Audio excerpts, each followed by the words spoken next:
할렐루야. 다손이 매일 묵상 요한계시록 바르게 알기 쉬운 8번째 시간, 성도여 삶의 방향을 재정비하고 기억하고 새기라 란 제목으로 오늘 묵상 함께 하겠습니다. 본문은 요한계시록 11장 15절에서 19절까지인데요. 15절을 읽겠습니다. 일곱째 천사가 나팔을 불매 하늘에 큰 음성들이 나서 이르되 세상 나라가 우리 주와 그의 그리스도의 나라가 되어 그가 세세토록 왕노릇 하시리로다 하니. 아멘. 우리는 계시록 9장 20절과 21절에 대한 답변으로서 10장과 11장을 살펴보았습니다. 9장 20절과 21절의 내용이 한마디로 무엇입니까? 계속되는 재앙과 심판에도 회개하지 않는 세상입니다. 이러한 반응에 계시록 10장과 11장의 답변은 무엇이었습니까? 그러한 회개치 않는 세상의 교회가 할 일은 그들에게 복음을 증거하는 일이란 것이었습니다. 그 삶을 위해선 먼저 말씀을 먹어서 순종하는 교회가 되어야 한다는 것이었습니다. 즉 세상에서 복음의 증인의 삶을 살아야 한다는 것이었습니다. 여러분, 그럴 때 세상은 어떠했습니까? 그런 교회를 환영하지 않았습니다. 핍박했습니다. 두 증인이 증언을 마칠 때 무적행으로부터 올라오는 짐승이 교회와 더불어 전쟁을 일으키고 교회를 박해하였습니다.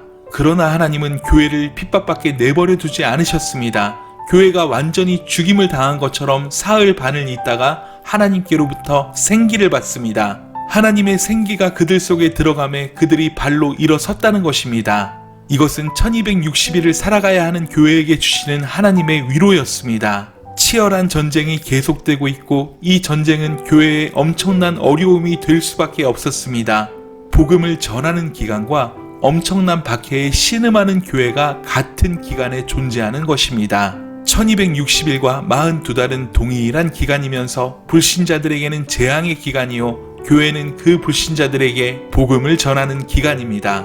한층 더 깊이 생각해보면 그 기간은 교회에게 좁은 문, 좁은 길을 걸어가게 하는 인내의 기간이요 알곡과 가라지를 갈라내는 기간입니다. 여러분, 교회가 죽은 것 같이 느껴질 정도로 교회가 어려움에 처할 때도 있을 것입니다. 그러나 하나님의 역사는 아직 끝나지 않았습니다. 교회는 하나님의 완벽한 보호하심 가운데 다시 살아날 것입니다. 여기서 우린 위로를 받아야 합니다. 힘을 내야 합니다. 결코 예언하기를 포기하지 말아야 합니다. 다시 말해 복음 증거하기를 쉬지 말아야 한다는 것입니다. 이를 꼭 기억하십시오. 조금 긴 복습이었지만 매우 중요한 내용이자 핵심이기에 꼭 함께 마음에 새기셨으면 하는 바람입니다. 이제 오늘의 본문을 살펴보려고 하는데요. 조금 더 주의 깊게 살펴보려고 합니다. 약 2-3일간 이 본문을 다룰 것입니다.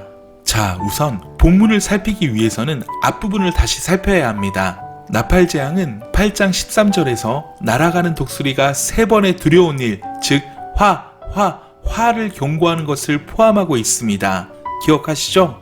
즉 7나팔 재앙 가운데 뒤에 세 재앙은 날아가는 독수리가 선언한 화와 연결되어 있다는 것입니다.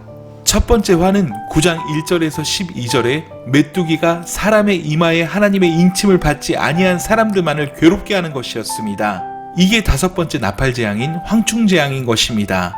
두 번째 화는 9장 13절에서 21절에 기록되어 있습니다. 2만만, 즉 2억의 군사가 사람의 3분의 1을 죽이는 장면입니다. 그런데도 끝까지 그 살인과 복술과 음행과 도둑질을 회개하지 아니하더라 라고 말씀합니다. 이러한 세상에 대한 반응이 바로 10장과 11장입니다. 10장은 두루마리 책을 먹고 증언해야 하는 사도 요한을 통해 교회가 말씀을 먹어야 예언할 수 있음을 말씀했습니다. 그리고 9장 14절에 둘째 화는 지나갔지만 셋째 화가 속히 이른다고 말씀하고 있습니다. 이미 말씀드린 것처럼 인을 떼는 상황이 준비의 역할이라면 나팔을 부는 것은 임박한 경고입니다. 시급하다는 것입니다. 이 셋째 화는 천사가 7번째 나팔을 부는 때에 시작될 것입니다. 그리고 오늘 우리가 읽은 본문은 바로 7번째 나팔이 부러진 상황입니다. 즉 3번째 화가 선포되고 있는 것입니다. 그러하기에 우리는 이 본문에서 3번째 화의 내용을 찾아야 합니다. 자, 그렇지만 본문에는 3번째 화만 기록된 것이 아닙니다. 교회를 향한 소망과 위로도 함께 기록되어 있습니다. 즉 본문 15절부터 19절까지는 심판과 소망의 메시지인 것입니다. 두 증인으로서 살아가는 삶이 척박하고 힘들어도 결코 포기할 수 없는 복음, 포기할 수 없는 천국에 대한 말씀인 것입니다. 이를 기억해 두십시오. 우린 내일 계속해서 세 번째 화, 즉 일곱 번째 나팔을 살펴볼 것인데요. 이 내용에 들어가기 전에 우리의 소망이 무엇인지 명확히 마음에 새겨두어야 할 것입니다. 우리의 소망은 영원한 천국입니다. 우리의 인생은 영원한 삶에 비하면 아주 짧은 점과 같은 인생입니다. 비교하여 한번 생각해 보십시오. 어떤 가치를 위해 살아야 하겠습니까? 지금의 짧은 인생입니까? 아니면 영원한 천국의 삶입니까? 우리의 목적은 정확합니다. 하나님 나라입니다. 하나님 나라를 위한 복음 증거입니다. 예수의 생명을 위한 삶입니다. 이것이야말로 영원을 준비하는 천국의 본향을 준비하는 우리 교회와 성도의 명확한 삶의 방식이요 목적입니다. 이를 꼭 기억하십시오. 그리고 마음에 새기십시오. 우리의 방향을 재정비하지 않으면, 우리의 목적을 잃어버리면 성도로서의 삶은 끝난 것입니다. 교회로서의 교회다움은 없어지는 것입니다. 우리의 목적과 방향은 명확합니다. 아주 정확합니다. 빌립보서 3장의 말씀 한 부분을 읽고 오늘의 묵상을 마치도록 하겠습니다. 그들의 마침은 멸망이요 그들의 신은 배여 그의 영광은 그들의 부끄러움에 있고 땅의 일을 생각하는 자라. 그러나 우리의 시민권은 하늘에 있는지라 거기로부터 구원하는 자 곧 주 예수 그리스도를 기다리노니 그는 만물을 자기에게 복종하게 하실 수 있는 자의 역사로 우리의 낮은 몸을 자기 영광의 몸의 형체와 같이 변하게 하시리라. 아멘. 오늘 하루도 강하고 담대하여 승리하세요. 사랑하고 축복합니다. 샬롬.